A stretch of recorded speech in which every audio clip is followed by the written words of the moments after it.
Salut mes petites loutres! Aujourd'hui, on se retrouve pour une vidéo YouTube. Si tu ne me connais pas, que tu me découvres, je m'appelle Mathilde. J'ai fait une vidéo présentation sur mon YouTube aussi, que tu peux aller retrouver. Mais je vais te faire une présentation brève sur la personne. Donc, je m'appelle Mathilde, j'ai 25 ans. Je suis naturopathe spécialisée dans la confiance en soi. C'est une spécialité que j'ai voulu prendre en fait suite à l'observation de mon entourage où je me suis rendu compte que de moi il y avait beaucoup de femmes qui manquaient de confiance en elles, qui avaient une mauvaise estime d'elles-mêmes, qui avaient tendance à se sous-estimer même et qui n'avaient pas une bonne image d'elles-mêmes. Elles se trouvaient toujours trop grosses, trop... J'ai perdu leurs mots mais... En fait, c'est soit du trop, soit du pas assez. Genre, je suis pas assez jolie ou je suis trop grosse. Ça, c'est ce qui revient très très souvent. Ou après, je suis pas assez communicative. Je n'ai pas assez confiance en moi, etc. Donc, c'est toujours à peu près les mêmes thèmes qui reviennent. Et je me suis dit, bah, moi, je voudrais les aider, ces femmes, parce que bah, la confiance en soi, ça fait partie du succès professionnel et personnel, autant dans nos relations amicales que nos relations professionnelles. Donc voilà, je me suis dit autant les aider, autant lier l'utile à l'agréable, et ce que j'aime, du coup, je voudrais le transmettre. Je voudrais faire aujourd'hui... je voudrais vous parler du coup de ce qui est méditation. Donc j'ai fait une méditation hier soir, je l'ai filmée, comme ça je vais pouvoir vous montrer après comment je fais. Et cette méditation, généralement, je la fais avant un tirage de cartes parce que j'aime bien tirer les cartes pour moi. Je le fais pour mes amis quand elles me le demandent, mais généralement je les tire pour moi. Ça me permet en fait de pouvoir visualiser un petit peu mes idées, de pouvoir visualiser un petit peu ma vie, comment je l'entends, comment je vais la faire, mon business aussi. Et du coup, c'est vraiment quelque chose qui me plaît et qui me tient à cœur et que j'aimerais partager avec vous. Donc vous m'en direz des petites nouvelles. Si vous voulez que je vous fasse une vraie vidéo sur du coup les tirages, comment je mets en place et tout ça, il n'y a aucun souci. Vous me le dites en commentaire et puis je vous ferai ça. Et donc, c'est parti. Les bienfaits de la méditation, on va commencer par ça. Donc vous m'excuserez, hein, j'ai mes petites notes parce que je voudrais pas perdre trop le fil et vous raconter des petites bêtises parce que ben, je n'ai pas la science infuse, hein, je sais des choses bien sûr, mais j'ai aussi besoin d'avoir mon support de notes de temps en temps pour être sûre de n'avoir rien oublié, clairement. On va entamer les bienfaits de la méditation, donc ils sont au nombre de 10. Alors déjà, quand on fait une méditation, il faut avant tout bien se mettre au calme, prendre du temps pour soi. Il y a des méditations qui durent pas très longtemps, aux alentours de 3 à 5 minutes. Ça, c'est personnellement ce que j'utilise parce que au-delà, j'ai un peu plus de mal à me concentrer. Ça fait pas très longtemps que je fais des méditations, ça fait 2 ans. Donc, il y a des moments où j'arrive très bien à me concentrer et où je peux aller beaucoup plus que 3 minutes. Et donc...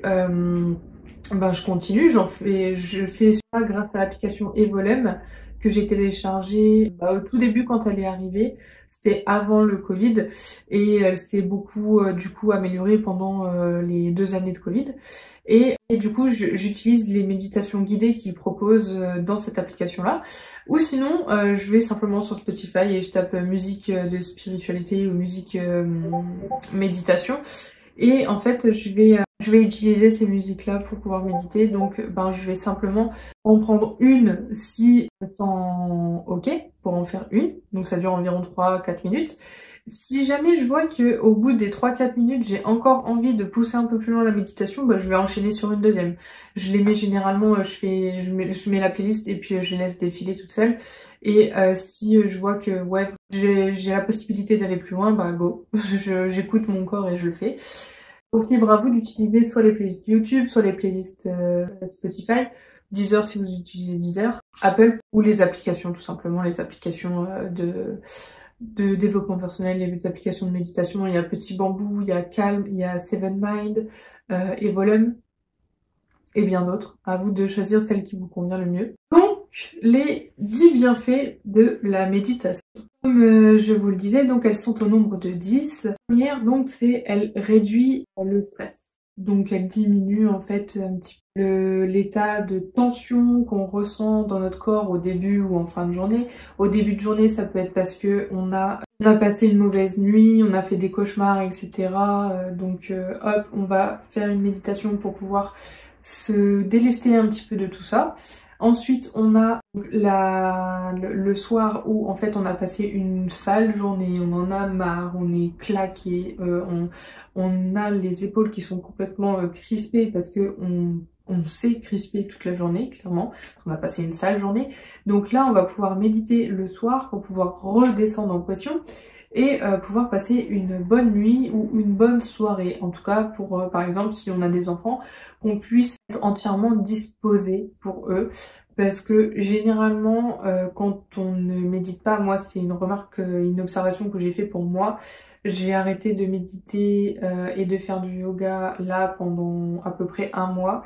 Et je me suis rendu compte que depuis cet arrêt, j'ai tout le temps de l'énervement, tout le temps de la colère, que dès qu'on me dit quelque chose, je prends la mouche, je me sens concernée tout le temps, je me sens visée tout le temps, enfin bref. Donc ouais, je suis tout le temps sur les nerfs et c'est pas franchement ce qu'il y a de mieux pour notre entourage, ce qu'il y a de mieux pour nous-mêmes. Donc je me suis dit que là, j'allais vraiment reprendre les méditations, etc. parce que bah, je sais que avant j'avais plus de patience, j'avais plus de... J'étais plus calme, j'étais plus posée. Et là, je suis tout le temps en bouillon, là. Je suis une cocotte minute qui est prête à exploser, c'est un truc de dingue. Donc là, il faut vraiment que je m'y remette. Et puis je vous ferai un petit retour. Mais en tout cas, c'est sûr que pour moi, la méditation et le yoga, ça fait vraiment un bien. Le bon point, c'est que ça améliore le système immunitaire. Du fait qu'on soit moins stressé, on a moins de sécrétion de cortisol et nos glandes surrénales qui sont au-dessus des reins, parce qu'en fait, bon, ça, mes deux mains là, c'est mes reins. Et au-dessus des reins, on a du coup ici des petites poches qui sont en fait des glandes surrénales qui jouent un peu le rôle d'accélérateur et de frein à chaque fois quand on est stressé, quand on est énervé. Donc en fait, quand on est énervé, on a en fait la pédale d'accélérateur qui va venir augmenter le taux d'adrénaline et de cortisol, qui vont du coup brûler l'organisme, l'énerver encore plus là, et du coup ça va pas être bon pour les palpitations parce que ça va agir sur le cœur, ça va faire que du coup on va être hyper énervé, hyper tendu parce que toute notre circulation sanguine, elle va elle aussi être hyper accélérée. Forcément, bah on va se sentir comme une pile électrique. Donc c'est pas ce qu'on veut, nous ce qu'on veut c'est ralentir le rythme, se poser pour pouvoir justement être moins stressé et du coup vieillir beaucoup moins prématurément. Parce que le stress fait vieillir prématurément, ça on le sait. Et donc on va aussi consommer à côté de la méditation des aliments qui sont antioxydants, mais ce sera pour une prochaine vidéo. Et du coup pour revenir à mes petits moutons, le système immunitaire il va être fortement impacté par le stress parce que le stress va venir influer sur les intestins. C'est pour ça que les personnes stressées ont soit la diarrhée, soit la constipation. C'est la minute glamour de la vidéo. Mais en gros c'est ça, et en fait c'est parce que ça va induire un gros déséquilibre dans l'intestin au niveau de toute la flore intestinale. Donc la flore bactérienne va être fortement dérangée par le stress du fait que ça risque d'inflammer aussi l'intestin. Et donc on va avoir une certaine catégorie, on ne sait jamais laquelle parce que ça diffère, mais une certaine catégorie de bactéries qui vont se surdévelopper par exemple. Et du coup, ben, par rapport aux autres bactéries, on va avoir un grand déséquilibre et ce qui va faire qu'on va avoir beaucoup de soucis intestinaux parce que cette bactérie devient pathogène vu qu'elle est plus développée que les autres. Quand elles sont au même niveau, on a une symbiose parfaite de toutes ces bactéries, mais quand il y en a une qui est plus développée que l'autre, là ça devient problématique parce que ben, ces bactéries-là, par exemple, elles vont venir attaquer les autres, les déranger, etc. Et ça va se multiplier et déséquilibrer le tout. Donc c'est là qu'on va pouvoir tomber malade. Troisième point, Donc la méditation va permettre de réduire la déprime et l'anxiété. Parce que quand on médite, en fait, on se reconnecte à soi, on écoute son corps, on va voir ce qui va pas, on va faire un petit point, un petit peu de tout ça. Et en fait, ça va nous permettre de descendre vraiment à l'intérieur de nous, d'entrer vraiment en profondeur, du coup, de faire une légère introspection. Et on va pouvoir comprendre un petit peu comment on fonctionne, comprendre comment ça fonctionne aussi autour de nous, comment interagit notre environnement par rapport à nous, à nos pensées, à ce qu'on dégage comme énergie, comme vibration. Et en fait, c'est là que on va comprendre qu'il faut qu'on se pose vraiment et que on arrête de se prendre la tête pour des choses qui techniquement n'en valent pas la peine. On va prendre l'importance des choses et on va reconsidérer un petit peu toute notre journée et on va relativiser, on va positiver par rapport à des événements qui se sont passés dans la journée. Si on est un petit peu en déprime, la méditation, elle va venir aussi un peu comme une enveloppe, elle va venir nous entourer, nous protéger un petit peu de tout ça et elle va nous prendre avec douceur, vraiment, elle va nous envelopper avec douceur pour pouvoir nous aider à nous développer intérieurement et pouvoir nous aider à vraiment nous détacher un petit peu de tout ça, nous faire oublier l'anxiété, nous faire oublier la dépression, nous faire oublier la tristesse, la mélancolie, enfin tout vraiment toutes les émotions et pensées négatives et destructrices. Quatrième point, qui est en lien avec le premier qui était le stress, c'est que, comme je vous l'ai dit, le stress augmente le flux sanguin. Et du coup, le quatrième point, c'est que la méditation diminue justement ce flux sanguin de par le fait que ça réduit du coup les tensions et donc on a moins ce sentiment d'aller vite, d'accélérer, d'être toujours sur le qui-vive, d'être toujours hyperactif, etc.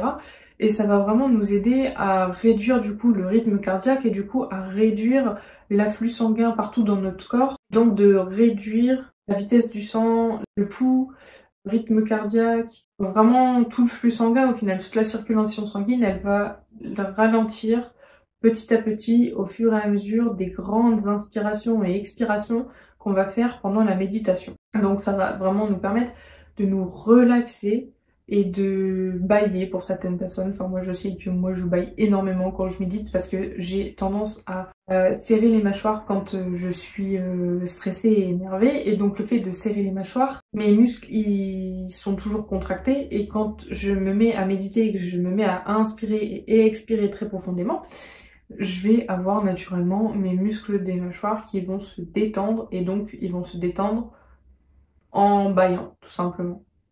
Cinquième point, qui est en lien avec le quatrième, la détente et la sensation de calme et de sérénité qu'on va avoir pendant la méditation, c'est lié à la respiration profonde qu'on va avoir, et du coup ça va être un sentiment de paix, un sentiment vraiment agréable qui va venir nous envelopper complètement et nous amener dans une belle spirale en fait, un beau cercle vertueux qui va nous permettre de jour en jour de nous sentir de mieux en mieux, de plus en plus alignés avec nous-mêmes, de plus en plus à l'écoute. On va être de plus en plus calme, on va être de plus en plus patient, on va vraiment réussir à développer ce point qu'on n'arrive pas à développer actuellement avec la société qu'on a, la société vraiment de consommation.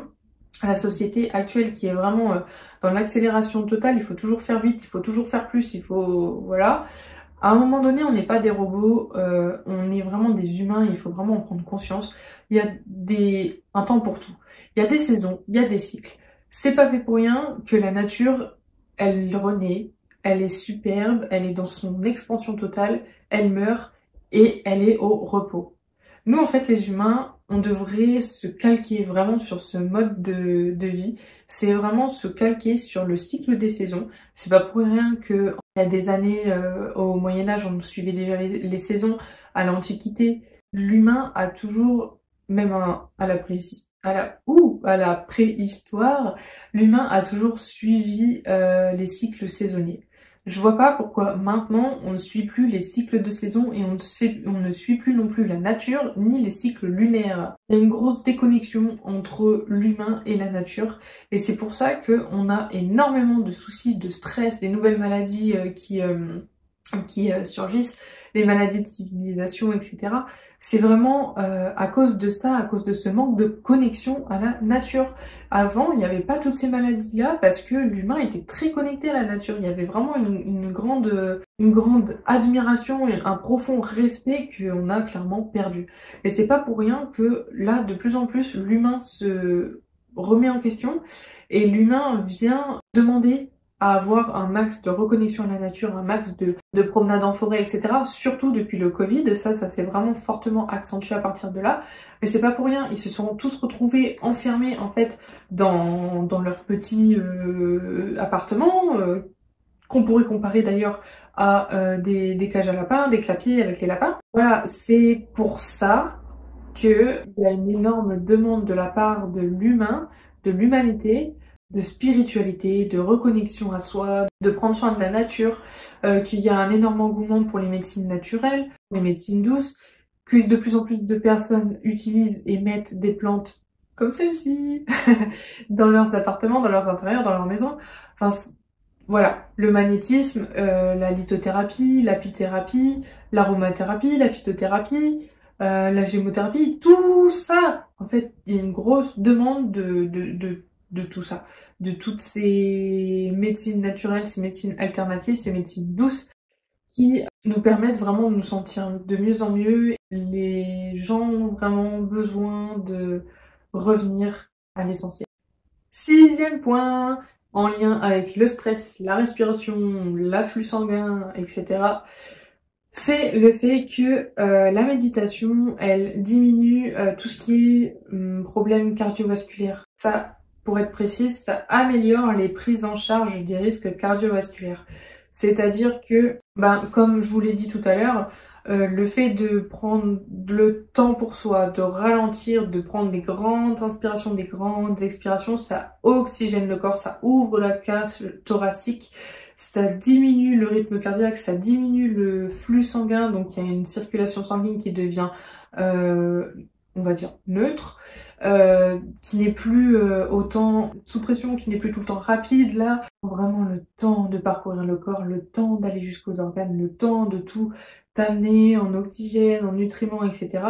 Et donc on va limiter le vieillissement de tout le corps, en fait, pas que cutané, pas que sanguin, vraiment tout le corps dans sa globalité. Et c'est pour ça que ceux qui pratiquent la méditation vivent longtemps. 7e point, la méditation aide à réguler ses pensées.